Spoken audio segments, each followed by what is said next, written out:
This video describes a new ESP-based controller that I designed for what I call the Mini Dump Junior, which is the smaller dump truck model made by Professor Boots. He's designed a number of models which are a lot of fun to build. This smaller model used a little different engine. It used a 1S battery because of the small space inside it. This board worked well. It didn't have a long run time, and one issue was that if a servo stalled, if it hit a physical endpoint and strained, the regulator could drop out if the battery was slightly discharged. So I designed a small board to fit inside this model that was based on the same ESP32 design, the same motor drivers, but just supported a 2S battery. But it did have one new feature, which was called a power switch. And a power switch is a module from Pololu. I use the Pololu 2808 power switch, and it replaces a physical switch with a means of controlling or turning off the battery from software. So that's one side of this newer board. You can see here the regulator is soldered directly to the board underneath the ESP32 module. It's supposedly capable of 3 amps. I probably wouldn't drive more than 2 amps, but it's more than capable of running a single motor and 2 servos. The ESP board is the version 1 of the dev kit from Espressif. You can see here that we have room for 2 servo connections. I don't use a connector block. I tend to use these wired connectors here. These are, I think, 1.5 millimeter smaller connectors for the motors and the lights. I have an XT connector for a 450 milliamp battery. You can use the onboard switch, or you can use remote switches. Now, you have to use tactile switches. Some switches are too bouncy, but these are relatively cheap. These are 6 millimeter. You can get them in round or square.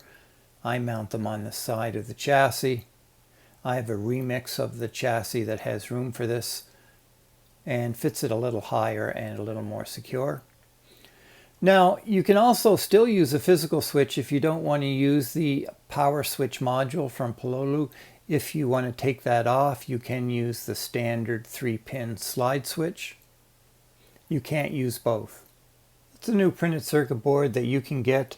The link is in the description. You can get that from GitHub, and you can order those from your favorite PCB fabricator for very cheap. It's just a quick demo of the Mini Dump Junior in action. You can leave the battery always connected.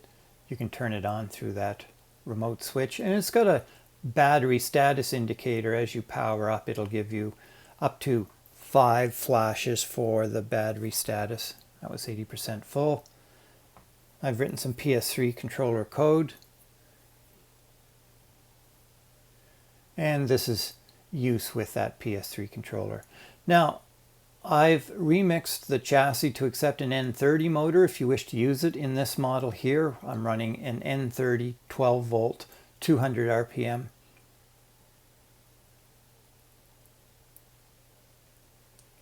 And it also supports lights in the front and also proportional control so that you can go slow or fast. It's a little easier to hook up to a trailer slower. Works really well. I don't think there's any need for steering trim in this.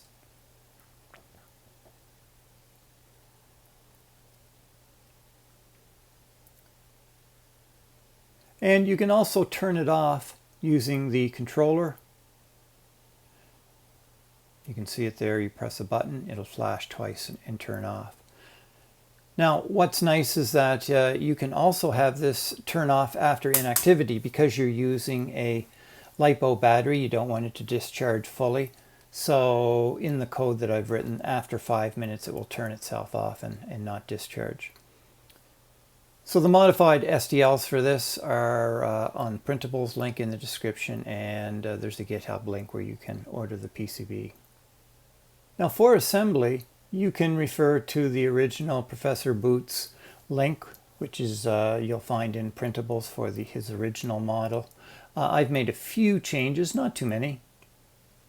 One change you'll see is obviously this switch, and that's been modified for a little higher. We'll take a look underneath the hood.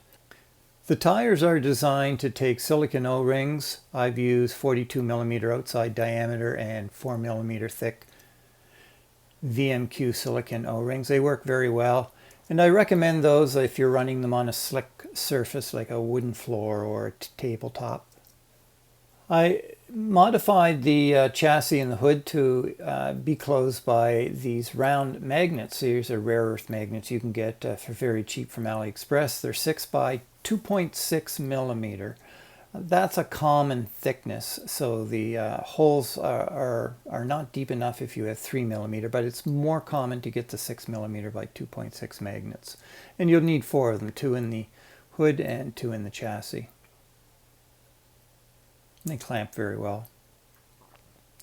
The headlights have 2 5 millimeter white LEDs, one on each side, and they're just in parallel with the 330 ohm resistor with a connector. I've got a 2S battery here. Mine is 450 milliamp hours, and you pretty well have to shoehorn that in. Probably a 300 milliamp would be a better fit, and you'd still get good run time out of it.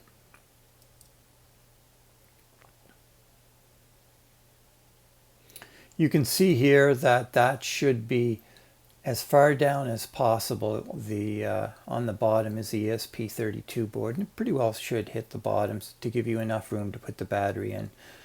You'll notice a couple little resistors at the side here, and those are for a resistor divider to monitor the battery voltage. There are 2 servos, one on top of each other, that you can sort of see here. This is the steering servo. I've modified this to give you a little adjustment bit here to help set your steering. So on the bottom is the steering servo. On the side here is the servo for the dump bed, and you can sort of see how this goes together with a screw.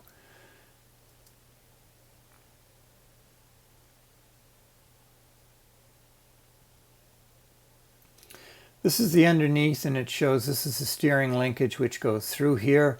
Now you have basically 3 connections, one on top, one on the bottom, one to the steering linkage, and you should tighten them all up so they're tight, but then back them off so that this will pivot and it will rotate smoothly. You don't want this to bind at all. Your servo will draw huge amounts of current.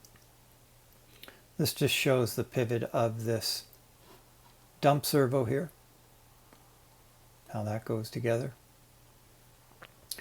Works really well like a servo because there's no chance you can drive this too high or too low. In software you can set the endpoints of how high this goes or how low it goes so it doesn't strain. And this is the back section and shows the trailer hitch if you wish to install that and how that goes up and down.